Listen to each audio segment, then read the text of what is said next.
Jumping right back into the action, still going over the madness that we saw this past weekend in the NFL in the divisional round. Probably none more surprising than the game that we saw Saturday night between the Commanders and the Detroit Lions, right? Going back to our predictions, we predicted an upset in this round, right? It just felt like one of these higher seeds was going to be a letdown. One of these higher seeds were just kind of take it for granted being here and maybe not take the other team so seriously. We predicted one of those to happen, but we got it wrong, obviously, and we predicted that it was only going to be the Rams to beat the Eagles, and they almost did, but in the end, it was the Commanders of all teams, the team that was the heaviest underdog, shocked the world by going into the number one seed's house and winning by 2 touchdowns. 45-31 was the final score, and yeah, I mean, Washington came in to this game as the 6th seed, the only wild card team out of both conferences to win their game in the first round. And take this into context, right? They're the 6th seed with a rookie quarterback, nearly as double-digit underdogs in the first season of a new head coach, new general manager, kind of new ownership, right? Just in the last 3 to 2 years. And a lot of new members to this team. That was what this year was, in the preseason, right? Going into this season, that's all the sort of elements that the Commanders had to go through. And they looked like the team that had been here numerous times. Washington, it was the first time in the NFC Championship game since their third Super Bowl win 33 years ago in 1991. And they looked like they'd been here every other year leading up until this year, right? It looked like they've been here for the last 4 years, it looked like, right? With the way Jayden Daniels was playing and how everybody else rallied around him. And not only that, but just executed everything to perfection. And they also got a lot of help from the Lions. They're not without any blame. But again, credit to the Commanders for playing with that naive thinking that, well, I mean, we don't know what's good or bad for us unless we just go out there and try it. They're not playing with anything. Nobody thought they'd be here. Nobody thought they would have a chance against the Detroit Lions, especially with them being at home. But that worked in their favor, right? There was no pressure. They played free. They played flawless. And everything they did was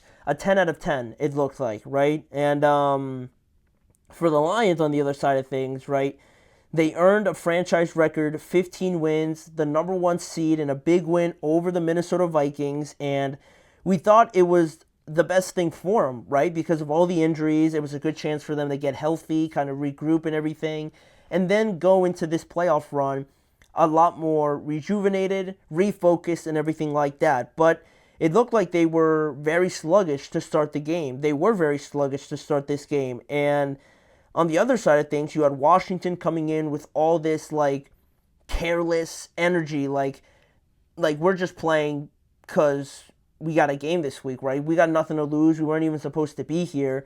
We're just going out there and playing, and whatever happens, happens, right? There's nothing that people are going to say bad about us because, again, nobody thought we would even be here. So they went out there and executed more to start this game and then never really looked back, quite honestly, right? And it started from the second quarter, really, and then lasted throughout the rest of the game. But what I thought was funny was how, that the game between the Vikings and the Lions was, rightly so, looked upon as the two best teams in the NFC. Whoever gets this win is going to have a huge advantage going into these playoffs. And I thought it was funny how those two teams playing in that take-it-or-nothing game to end the regular season have both been eliminated in their first playoff games, which I think is crazy, right? Like the Vikings got dominated by the Rams, and the Vikings got their butts kicked by the Commanders. And it's crazy because we thought the best teams were the Eagles, the Vikings, and the Lions, and two of them are already eliminated, which is just kind of nuts to think back on. But going back to the sluggish start and really the sloppy play from the Lions, they had 5 turnovers in this game, 3 in the first half, and Jared Goff specifically threw 3 interceptions and lost a fumble in this game. Jared didn't have really a bad stat line if you look at it just kind of from an outside perspective. If you didn't really watch the game, he threw for over 300 yards, but he was really chasing the majority of this game, obviously, so he had to throw a lot more than maybe we're accustomed to, or maybe more than they thought they would have or should have. But he threw for over 300 yards. Jayden Daniels nearly matched him with 299.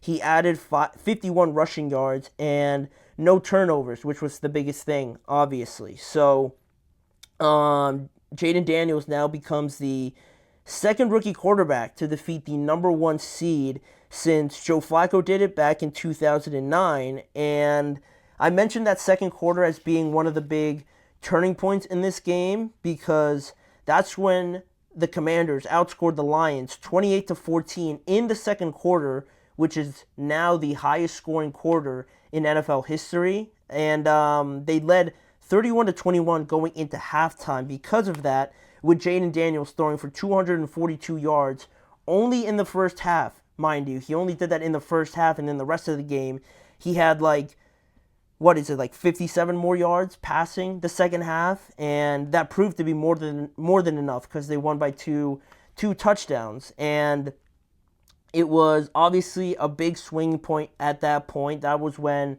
they got the pick six. That's when Jared Goff then threw, I believe, another interception as well. I think he threw a couple in the second half just to go back and make sure, because I know he threw the pick six in the second quarter for sure.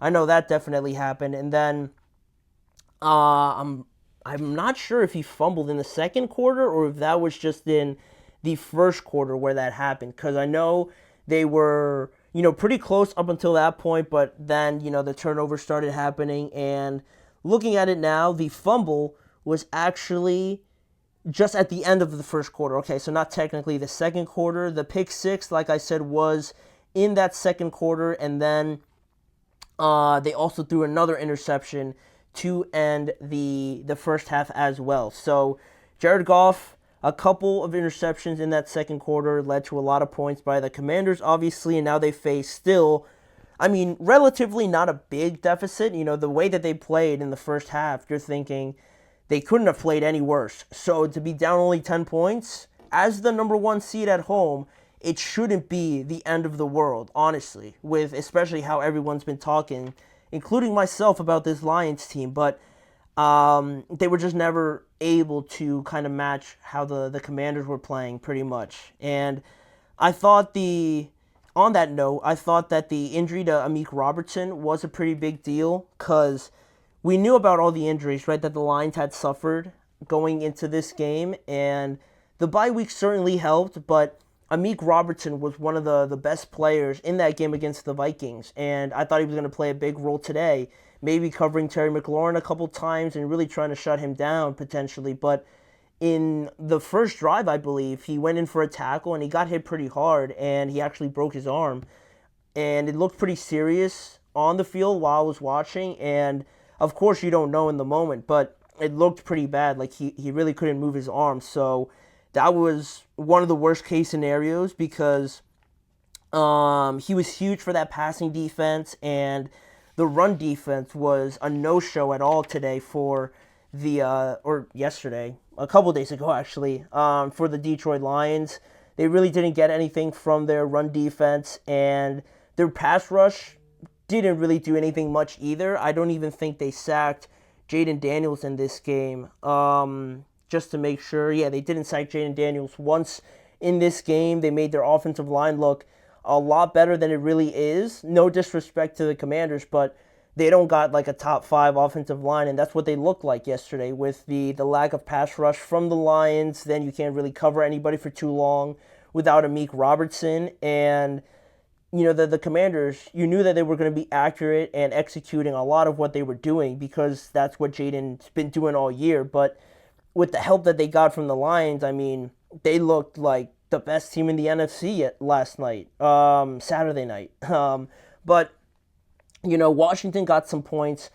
Washington got points actually on all their drives, except when they punted one time and missed a field goal, and they turned it over one time on downs. But every other drive ended in either 3 points or a touchdown. And just overall, I mean, neither side for the Lions really complimented the other, right? Their defense couldn't stop anything at all.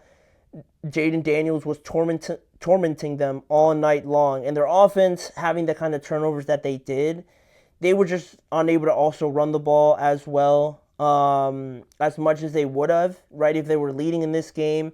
Because one of the biggest points that we mentioned was David Montgomery coming back. And they went down so quickly, and they went down like just so drastically that you really didn't feel David Montgomery's impact at all coming back from the injury and everything like that, right? Jahmyr Gibbs got his. Amon-Ra St. Brown had a big impact in it. Sam Laporta had a sick touchdown. But the run game, in combination with all of that, right? It's kind of like the Eagles, right? Because they have a great run game. You know, David Montgomery and Jahmyr Gibbs.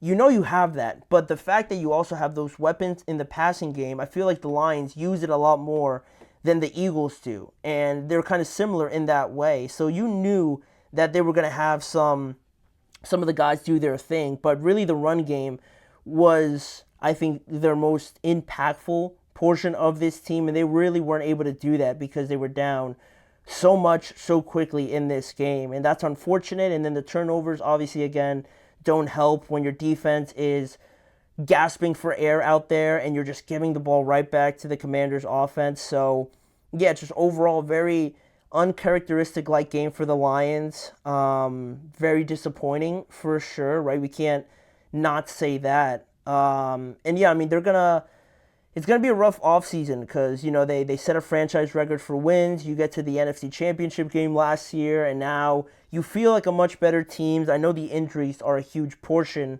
of, you know, having a lot of your best players missing, but to lose like that definitely feels like that was a little bit too much, right? Like you can't really justify that with just the injuries. So it's still a massive achievement for the Commanders, though. I want to say that because Detroit had Jahmyr Gibbs, Amon-Ra, and Laporta, like I mentioned before, impact the game in a way, right? They still scored 31 points, right? And if the Commanders kind of dozed off and really didn't keep their foot on the gas, 31 points could have been enough to win this game. And let's say you take away the pick six, so now you're thinking 31-39, and now it's a lot closer game. And maybe you take away maybe the fumble in the red zone, right? You get some points off of that. It's maybe 34 or even like 38-39, right at that point. Like this game could have been a lot closer because those guys still did their part. So credit to the Commanders for keeping their foot on the gas pedal and, you know, just executing each and every opportunity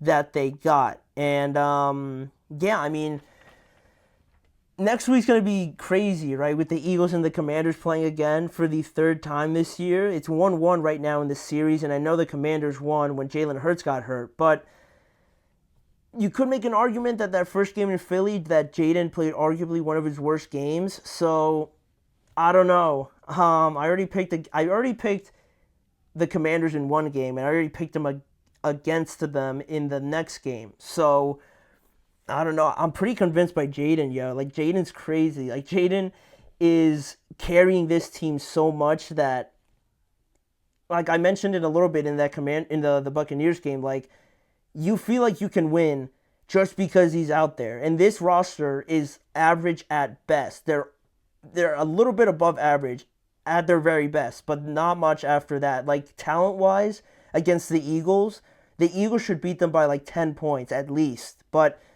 it's just down to Jayden Daniels, it feels like. So we're not going to talk about it too much. We'll preview it as we go along. But huge win for the Commanders, already exceeding expectations for this year. But we're going to go to the last game that we're going to recap here for today. We got to talk about the Chiefs' win over the Houston Texans. A lot of what we kind of anticipated from the Chiefs, just business as usual, and the Texans failing to meet the expectation and the standard needed to be in a game with the Chiefs and ultimately try and beat them. So we're going to go over that, all the major takeaways and talking points when we return right after this.